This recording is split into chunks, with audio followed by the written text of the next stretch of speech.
Deuxièmement, donc pour en revenir à nos moutons, euh, je disais donc qu'il est très difficile de regarder des films, voire impossible. C'est quasiment impossible pour un musulman qui tient à sa foi de regarder un film. Il y a trop de mahdhourat. Un documentaire, ça pourrait passer, et encore, vous n'êtes pas sans savoir qu'il y a certains savants qui voient que même les films, donc les images réelles, ça rentre dans le cadre de la soura, de la représentation interdite. Mais là, n'est pas le sujet, on ne va pas trop extrapoler. Donc on en revient à ce qu'on a dit. Il est donc interdit pour l'homme de regarder une femme. Il doit baisser le regard. Il n'a droit de regarder, comme nous le dit Cheikh Ibn Abdel Bar, que les femmes al-qawa'id. C'est-à-dire les femmes qui sont toute la journée assises chez elles et qui n'ont plus l'âge et l'énergie et la force de sortir dehors. Donc ce sont les femmes âgées, 70 ans, 80 ans. Tu peux regarder son visage.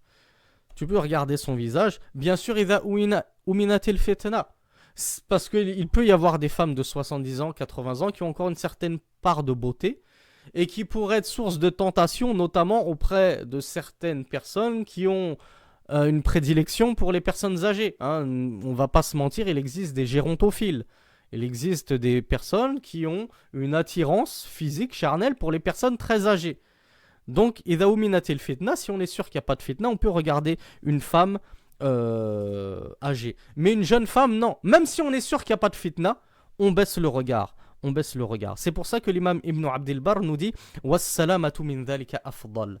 Le fait de se préserver de cela, de regarder les jeunes filles, quand bien même on est sûr qu'il n'y a pas de fitna, ou de regarder les personnes âgées, quand bien même on est sûr qu'il n'y a pas de fitna, il nous dit le fait de toute façon de se prémunir de cela et de toujours baisser le regard en présence de femmes étrangères ou ces femmes qui ne sont pas nos maharim, c'est préférable, c'est meilleur, ça fait partie des meilleurs comportements et de la chasteté. Et pour finir, le Cheikh Ibn Abdel Bar nous rappelle ce qu'il nous avait déjà mentionné. Il incombe à tout croyant et à toute croyante de baisser une partie de leur regard et de préserver leur sexe, comme nous l'avons lu dans un verset coranique sur le cours sur la nudité. Donc c'est Allah Azza wa Jal qui commande aux hommes comme aux femmes de baisser une partie de leur regard et de préserver leur nudité, leur sexe et s'éloigner de tout ce qui y conduit. S'éloigner de toutes les portes qui ouvrent à la fornication. Et l'imam Ibn Qudama, rahimahullah, nous dit في المغني ويجوز للرجل أن ينظر من ذوات محارمه إلى ما يظهر غالبا كالرقبة والرأس والكفين والقدمين ونحو ذلك وليس له النظر إلى ما يستتر غالبا كالصدر والظهر ونحوهما. Donc l'imam Ibn Qudama, rahimahullah, nous dit dans son ouvrage Al-Mughni, et il est autorisé à l'homme de regarder de celles qui lui sont des maharim, donc on le répète, hein, ça peut être sa mère, sa grand-mère, sa tante maternelle, paternelle, sa sœur utérine, sa fille, la femme de son père, la mère de sa femme, toutes celles qu'il n'a pas le droit d'épouser. Il nous dit, il a le droit, l'homme, de regarder d'elles ce qui apparaît généralement. C'est-à-dire lorsque ces femmes sont à la maison, à l'aise, petite abaya, tranquille, qu'est-ce qu'on voit? On voit une partie de son cou.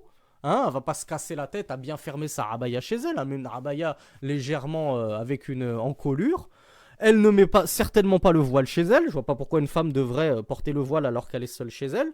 Donc il a le droit de voir sa chevelure, il a le droit de voir son visage, il a le droit de voir une partie du cou, il a le droit de voir les deux mains, il a le droit de voir les deux pieds. Donc toutes ces choses qui apparaissent généralement quand la femme est chez elle. Donc il nous dit, tes maharim, ces femmes-là, tu as le droit de regarder ceci. Donc qu'est-ce qu'on en conclut? On en conclut que celles qui ne te sont pas maharim, tu n'as pas le droit de voir ceci. Hein, j'insiste, c'est vrai que je suis opiniâtre sur la question des cousins et des cousines, mais c'est parce que les gens ne veulent pas accepter, ou ne veulent pas étudier, ou ne veulent pas se soumettre. Donc moi, innama alayya al-balar, je ne fais que vous transmettre ceci. Ensuite, vous faites ce que vous voulez, c'est entre vous et Allah, mes chers frères et mes chères sœurs. C'est entre vous et Allah.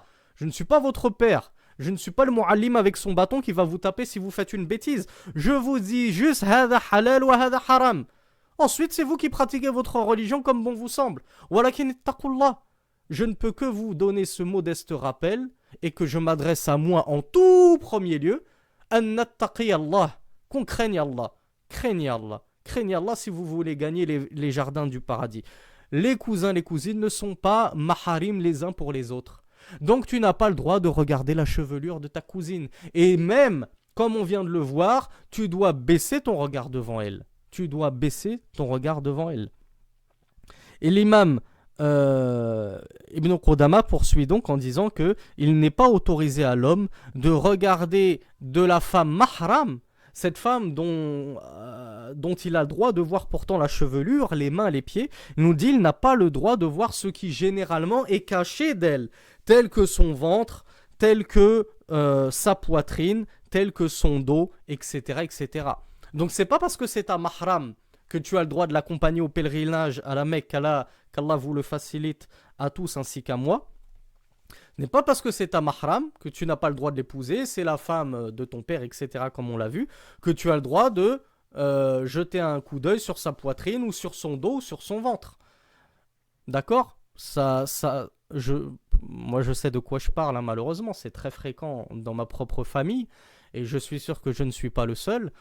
Parfois on est chez soi, en présence de notre mère, de notre sœur, et puis elles ont chaud, elles enlèvent leur pull, et puis ça soulève leur ventre, et on voit leur ventre. Tu n'as pas le droit, l'imam Ibn Qudama nous dit, c'est pas parce que c'est ta mahram, c'est pas parce que c'est ta mère, c'est pas parce que c'est ta fille, c'est pas parce que c'est ta sœur que tu as le droit de voir son ventre. Non, donc tu dois baisser le regard et faire attention à ne pas regarder la nudité d'autrui. Aqulu qawli hadha wa astaghfirullah li wa lakum wa sallallahu ala nabiyyina Muhammad walhamdulillahi rabbil alamin.